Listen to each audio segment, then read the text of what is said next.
In this segment I'm going to show you how to take out an inner wheel arch. There's lots of reasons you may need to do this.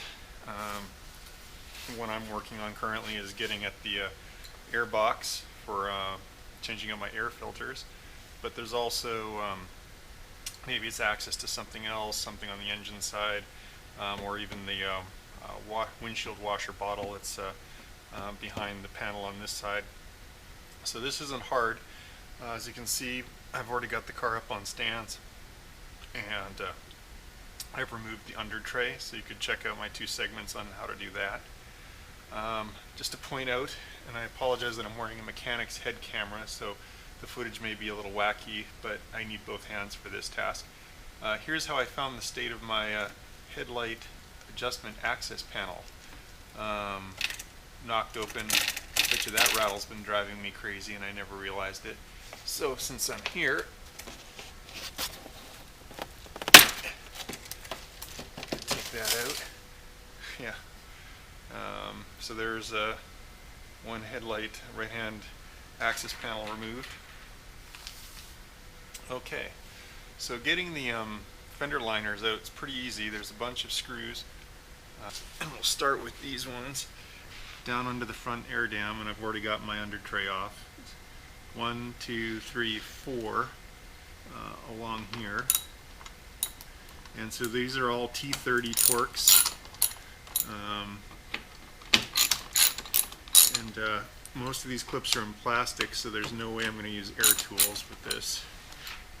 Otherwise I'm going to end up breaking everything.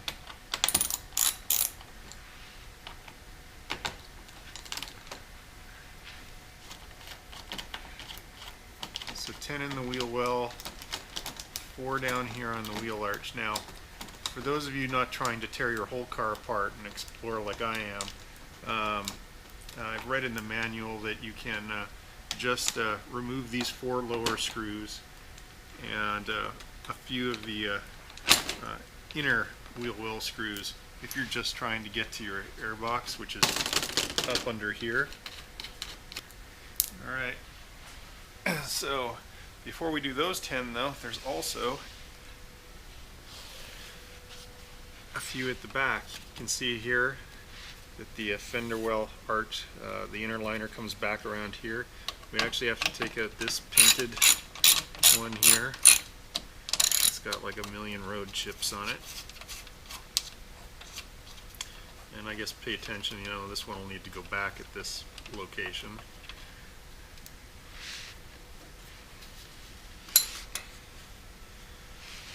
And I've got one here.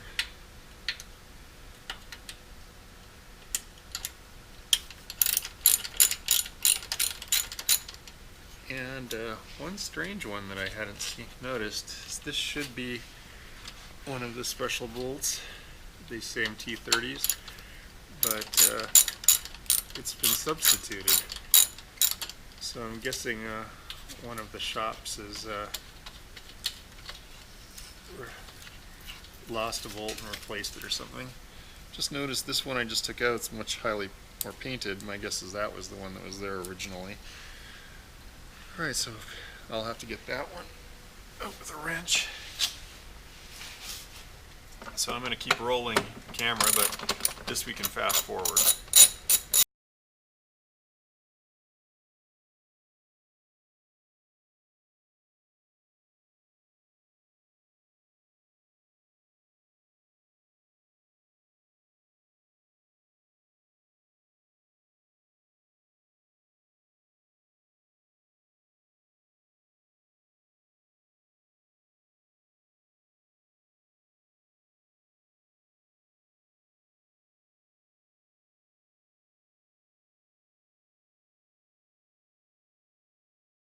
Okay, so I have the last 2 screws to go here.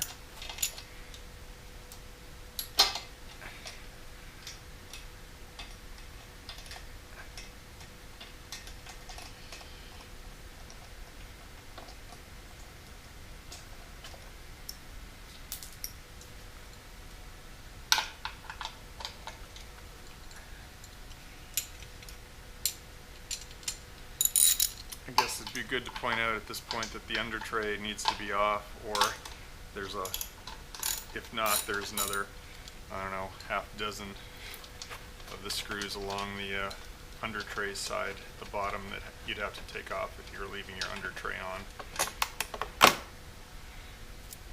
Okay, so other than my one special screw that I have to get loose still, there's a little lip here to lift over.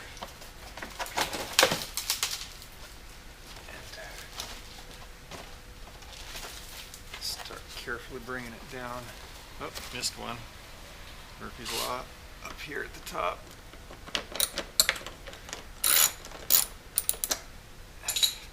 But let's probably just go taking our time. Alright.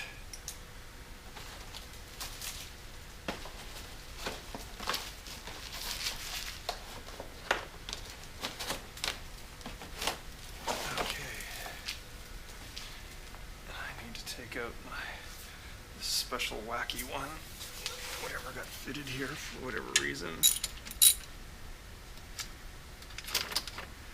Alright. So while I'm down here, you can see that all comes away.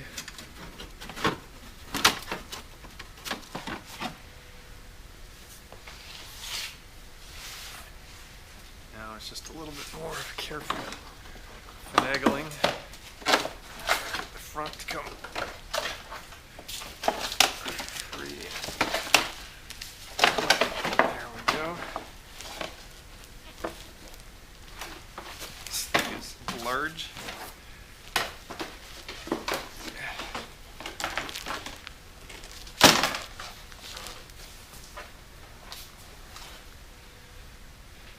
Just so you can have a look. That's how big that sucker is.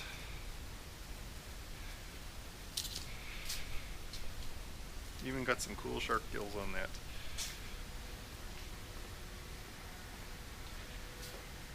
And back at the inside, there's our air box. There'll be a separate segment on getting the air filter out.